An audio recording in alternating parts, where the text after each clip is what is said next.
Let me hit you with a fact that should make you angry right away.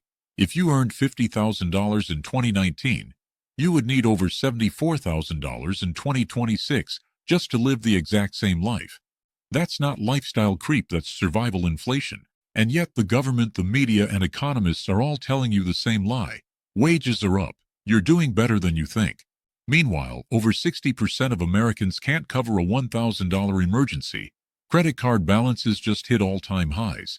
And real purchasing power for the bottom 80% of workers is lower than it was before the pandemic. This isn't a feeling. This is math. You're not bad with money. You're not falling behind because you failed. The system changed, and nobody told you. Today, I'm going to expose exactly why Americans feel poorer than ever, how the wage growth numbers are being manipulated, and why even people with raises are quietly sinking. Stay with me, because once you see this, you won't be able to unsee it. Shrinking paychecks in a world of hidden inflation. Look, if you've been feeling like your paycheck just doesn't stretch like it used to even after a raise, it's because it really doesn't. And the reason nobody's talking about? Brackets don't adjust like they should. We keep hearing wages are up. Yeah, sure, on paper. But what you're not being told is that the IRS tax brackets, Social Security contributions, and other deductions are eating into your take-home pay more aggressively than ever. Most of those so-called raises are being clawed back through stealth taxation. Social Security withholding has gone up. Health insurance premiums are through the roof, and employer contributions are shrinking, leaving workers on the hook for everything. In 2026, the average family premium for employer-sponsored health coverage topped $24,000 a year, and employees paid nearly $7,500 of that directly out of pocket, and that doesn't even include deductibles. So let's say you got a 5% raise. Great. That's about $2,500 on a $50,000 salary. But your health care went up $1,000, your rent went up $2,400, and groceries are now $200 a month more expensive than last year. That raise? Gone. Vaporized.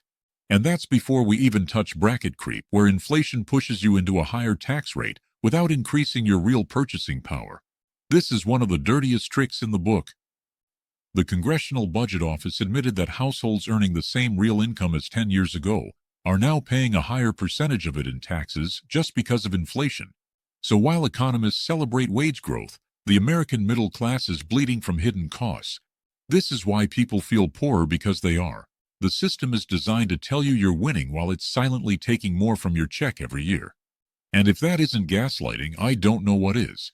The corporate pay gap that nobody talks about. The real wage growth we keep hearing about is mostly happening at the top of the pyramid inside corporate America, but not for you. In 2025, the average S&P 500 CEO made $17.3 million, according to the Economic Policy Institute, a 344-to-1 ratio compared to the average worker. Back in 1965, that ratio was 20-to-1. Think about that for a second. That's not just wage growth, that's wage distortion on steroids. When economists say average wages are rising, they're lumping in the seven-figure bonuses of executives with your hourly raise at the grocery store. It's the same kind of math, where if Jeff Bezos walks into a bar, everyone's average income just jumped to $5 million. Doesn't mean you're richer. But it gets even worse, because the wage gains of regular employees in large companies aren't matching the record-breaking profits those companies are posting. Corporate earnings for Q4 2025 rose over 9% year over year, while the median wage growth for full-time employees was just 3.2%. The productivity is there, the money is there, but it's not being shared.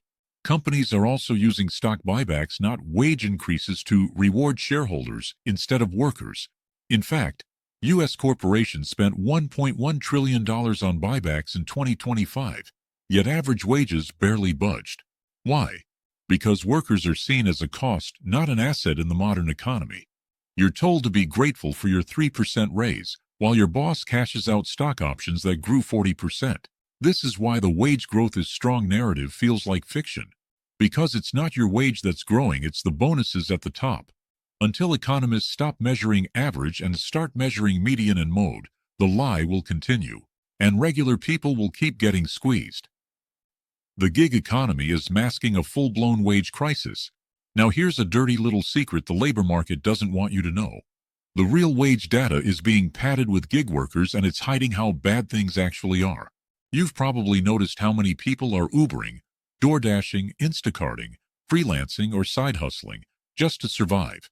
But the Bureau of Labor Statistics now counts those earnings in wage growth reports. That's right, the income you make out of desperation to pay bills. It's boosting the national wage average. But here's the kicker. Most gig workers don't make anything close to a livable wage. According to a 2025 report by Gridwise, the average net earnings for Uber drivers after expenses was around $11.77 per hour.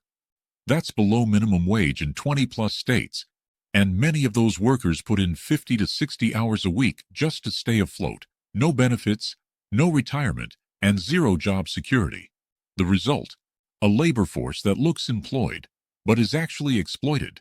And since these earnings are reported as wages, they inflate the government's wage growth numbers, creating the illusion that Americans are making more money. But it's not wage growth, it's survival mode. People aren't taking on side gigs to build wealth, they're doing it to keep the lights on. And that's exactly what's wrong with the narrative. Instead of raising wages at primary jobs, we've created a culture where one job isn't enough. And that's normalized now. You're told, hustle harder, as if it's your fault rent went up 18% in 2 years. Meanwhile, real wages for full-time workers adjusted for actual inflation have declined for 11 of the last 15 quarters, and the gig economy fills in the gap, on paper. But in real life, it's burning people out, draining families, and replacing full-time benefits with 1099 forms and entrepreneur lies.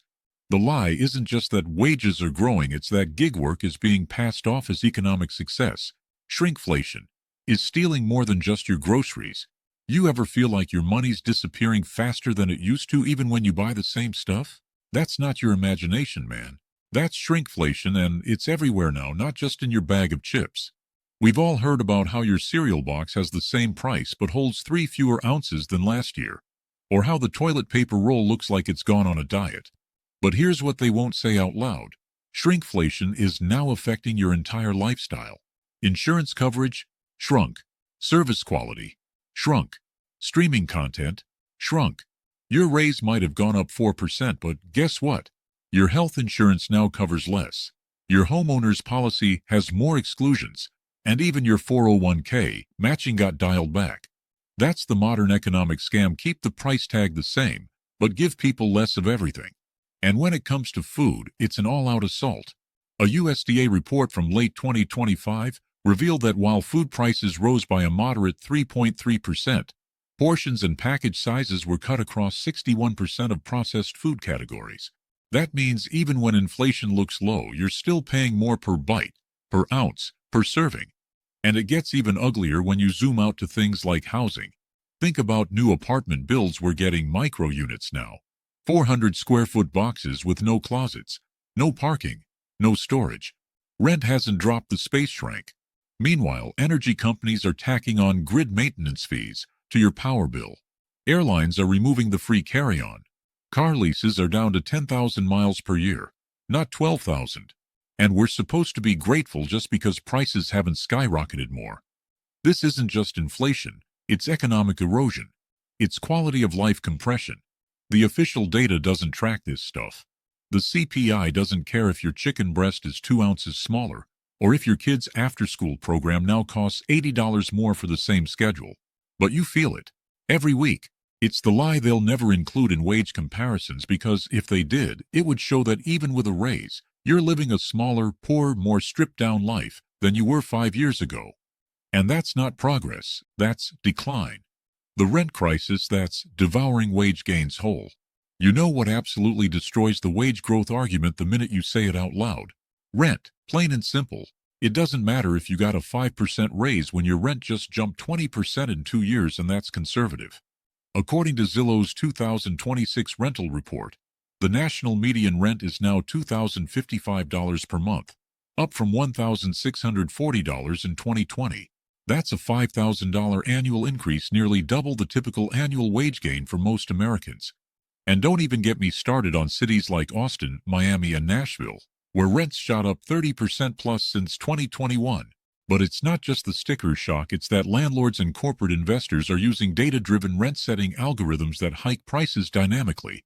Just like Uber surge pricing, RealPage and other rental AI platforms let corporate landlords squeeze every last cent from tenants based on neighborhood trends, time of year, even your credit score. It's legalized extortion. And here's the kicker, the majority of wage growth since 2022 has gone straight into landlords' pockets. A Harvard Joint Center for Housing Studies report found that rental affordability declined for 67% of renters, even among those who received raises.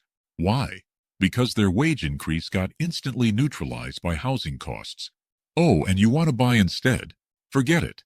The average 30-year mortgage rate hovered around 7.4% for most of 2025, pricing out millions of would-be buyers, and those who did manage to buy.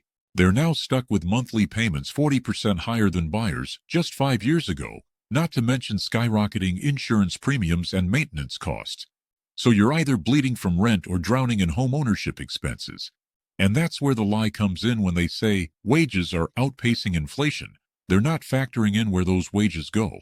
And most of it goes to housing, period. If your paycheck is growing 3.5% a year but your rent is growing 9%, you're losing ground every single month. And the worst part? Millions of people are now spending 50% or more of their income on housing. That's not sustainable. That's not economic growth. That's a ticking time bomb. So don't let anyone tell you that you're doing better when your landlord is the only one who got richer this year. Okay, let's talk about something almost no one factors into the wage growth lie. Benefits. Because even if your salary number ticks upward, if your employer is cutting benefits, you're not making more, you're making less. And this is one of the dirtiest tricks in the playbook right now. Over the past 5 years, employers across America have been quietly shifting the burden of benefits back onto workers. Employer-provided health insurance, it's not what it used to be. A Kaiser Family Foundation survey from the fourth quarter of 2025 found that the average deductible for single coverage is now $2,925, up 43% since 2019. And premiums, sky high. Companies are offering cheaper plans with higher copays, fewer network options, and longer wait times. The illusion of coverage remains, but the reality is, you're paying more and getting less. And don't even bring up dental or vision, they've become optional perks or disappeared entirely. Meanwhile, pension plans, basically extinct. Only 13% of private sector workers have a defined benefit plan today, down from 60% in the 1980s. And even 401k matching is eroding. Fidelity reported that over 40% of small businesses reduced or paused retirement contributions entirely in 2025 due to inflationary pressures. What's the result? Your raise is immediately offset by increased out-of-pocket costs for basic services you used to get from your job. And if you switch jobs, good luck. The gigification of the labor force means many new roles don't offer any benefits at all. Freelancers, contract workers, temp staff, they're told to build their brand, but they're really just hanging on by a thread. And here's the final insult. Benefit value is rarely included in wage reports. So even as your real-world costs rise, economists look at your gross pay and say, see, you're doing better. But in real life, you're stuck choosing between healthcare and groceries, between saving for retirement and paying the car note, between affording a dentist or pulling the tooth yourself. This is the new American trade-off. And it's why wage growth means nothing if the support structure that once came with your job has completely collapsed. You've heard it. I've heard it. Every politician says it like it's gospel. Unemployment is near record lows, as if that's supposed to be proof that the economy is booming and everyone's living large. But here's the truth, nobody wants to admit the unemployment rate is a broken metric. It doesn't count people who gave up looking for work. It doesn't count the millions stuck in part-time jobs when they want full-time. It doesn't count the retired early crowd who left the workforce during COVID and never came back because they physically or mentally couldn't take it anymore. And it sure as hell doesn't count the single mom working 3 part-time gigs with no benefits just to scrape by. The real number you need to look at is labor force participation, and it's still down from pre-pandemic levels, hovering around 62.7% in 2026, compared to 63.4% in early 2020. That may not sound like a big drop, but we're talking about millions of people missing from the labor force, not because they got rich, but because they got burned out, left behind, or pushed out. And even the jobs that are available, Most aren't paying enough to cover the cost of living. According to a recent Brookings report, 44% of American workers are considered low wage, earning less than $20 an hour. That's barely $41,000 a year full-time, and with median rent at $2,055 a month. That means rent alone is eating up 60% of your income before taxes. So, yeah, technically employed, but in reality, functionally broke. Even more disturbing is the surge in ghost jobs listings that companies post just to appear like they're hiring, or to collect resumes for future consideration, but with no real intention to fill the role. These distort the job market further, giving the illusion of opportunity in a system that's designed to leave you hanging. And while the top-line data says we're near full employment, more Americans than ever are working multiple jobs just to stay afloat. That's not success, that's desperation. So when economists use the low unemployment rate as a pillar to justify the wage growth narrative, what they're really doing is selling you a story, one that sounds nice in headlines, but feels like a slap in the face when you're living paycheck to paycheck. Because in real life, there's a whole lot of people working their asses off and still falling behind. You want to know what's actually powering the economy right now? Debt. Personal debt. Massive, crippling, unprecedented levels of consumer debt. That's what's keeping this whole house of cards upright. We're not spending more because we're earning more. We're spending more because we're borrowing more. And the numbers are just insane. As of the first quarter of 2026, total household debt in the U.S. hit a record $17.5 trillion, according to the Federal Reserve Bank of New York.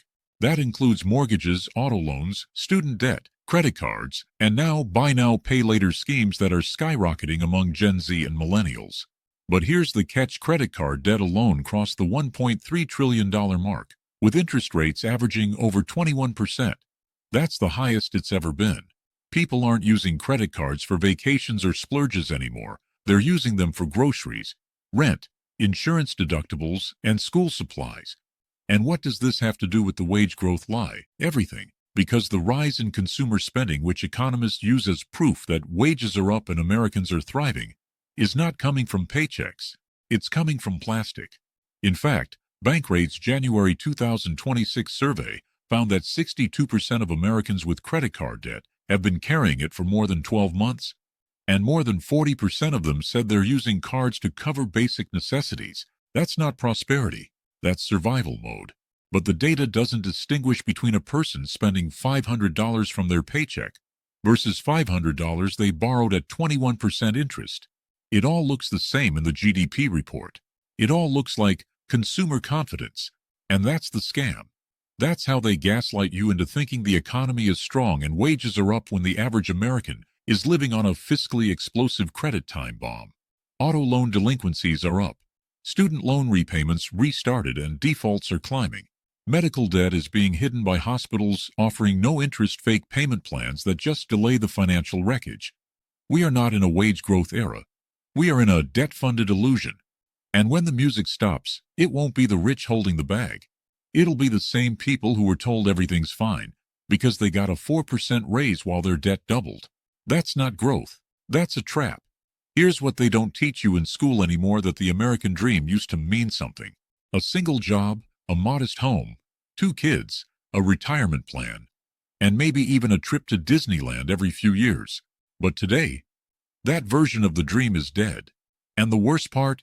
Nobody told us. We just woke up one day and realized we can't afford anything. The conversation around wage growth is so obsessed with percentages that it forgets the bigger picture: mobility. Are you actually getting ahead? Are you doing better than your parents did at your age? Are your kids likely to earn more than you, or a growing majority of Americans? The answer is a resounding no. A 2025 Pew Research study found that only 38% of Americans believe their children will be better off financially than they are. That's the lowest confidence level since the 1970s. And a Harvard Opportunity Insights report showed that intergenerational income mobility has declined by over 40% since 1980. Translation: your odds of moving up the ladder are shrinking fast no matter how hard you work. And it's not just about income, it's about asset ownership. Home ownership among millennials and Gen Z is at historic lows, despite both generations being more educated and working longer hours than their parents ever did. Why? Because housing prices outpaced wage growth 7-to-1 over the past decade. So instead of buying homes, they rent forever. Instead of saving, they service debt. Instead of building wealth, they survive. And this is where the wage growth myth becomes truly cruel. Because even if you are earning more on paper, you're not climbing, you're treading water. The dream of retiring at 60, buying a home in your 30s, sending your kid to college debt-free, these are becoming statistical outliers, not achievable goals. You feel poorer because your life trajectory is flatter than it was supposed to be. The promise of upward mobility has been quietly deleted from the American economic contract, replaced with side hustles, gig work, and the hope of going viral. And all the while, economists point at your paycheck and say, you should be grateful. But you're not dumb. You know the ladder's missing a few rungs, and deep down, you know this isn't what doing well is supposed to look like. Let's end with what almost nobody's willing to talk about: the silent price we're paying just to function in today's economy. Our mental health. And yeah, this connects directly to the wage growth lie. Because what use is a 4% raise when your anxiety, depression, burnout, and constant financial stress have become so unbearable that you need medication, therapy, or worse, medical leave just to make it through the week? Let's get real here. America's collective mental health is collapsing under the weight of an economy that looks strong on Wall Street but feels like quicksand for everyone else. And yet none of this gets factored into inflation data or wage growth metrics. According to the CDC, over 41% of American adults reported symptoms of anxiety or depression in 2025, double what it was in 2019. But that's just the tip of the iceberg. Prescriptions for anti-anxiety drugs, antidepressants, and sleep medication surged 18% year-over-year in 2025, and the sharpest increases were in people aged 25 to 44. You know, the working age group that's supposed to be in their prime earning years. Meanwhile, millions are being forced to pay out of pocket for therapy, or go without because mental health coverage is still treated like an optional luxury by most insurance plans. And here's where the wage growth lie goes from infuriating to cruel. Your income might go up 3%, but now you're paying $150 per therapy session. Your deductible doubled, and you can't even afford a weekend to rest because you're working a side hustle to keep the lights on. So you suffer in silence.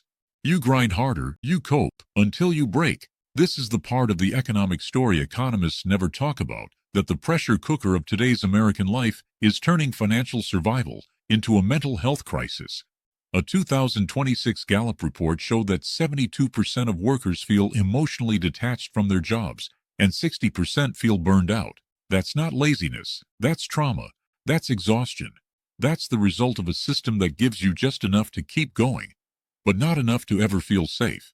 So when they say wages are up, but you're crying in your car between shifts, popping melatonin just to sleep, and budgeting out loud in the cereal aisle, you're not alone. That isn't a wage gain. That's a cost. And it's one more reason Americans feel poorer than ever, because, for too many of us, just holding it together has become the most expensive part of being alive.